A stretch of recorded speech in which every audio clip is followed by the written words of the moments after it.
ទំនួញកូននៅឆ្ងាយរលឹមស្រេចស្រេចចិត្តនឹកអាល័យទួញយំពេកក្រៃព្រោះនឹកពុកម៉ែ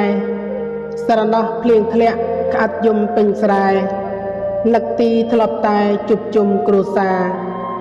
កូនឃ្លាតមកឆ្ងាយចិត្តកាយនឹកស្រុកនឹកម៉ែនឹកពុកនឹកយាយនឹកតានឹកបងនឹកអូននឹកមីងនឹកមៀនឹកអ្នកគ្រប់គ្នារងាចិត្តកាយមួយឆ្នាំជួបម្ដងយ៉ាងច្រើន5ថ្ងៃ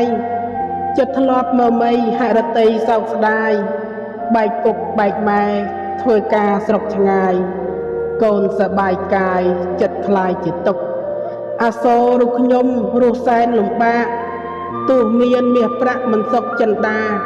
សំឡឆ្ងាញ់ឆ្ងាញ់នឹកឃើញម៉ាក់ប៉ាអស់អោអនិច្ចាចិន្តាអួនណែនទោះនៅផ្ទះថ្មបើមិនសុខចិត្តក៏មិនស្រួលពិតដូចនៅស្រុកស្រែពិសេសជាងគេគឺនឹកពុកនឹកម៉ែដែលលោកមើលថែកូនគ្រប់ប្រានឲ្យកូនសុំទោសដែលមិនបានទៅចង់ជួបម៉ែឪតែនៅស្មុគស្មាញទឹកភ្នែកកូនហូរគ្មានឈរឈប់បានឆ្នាំនេះក៏រយ៉ានមិនបានទៅលេង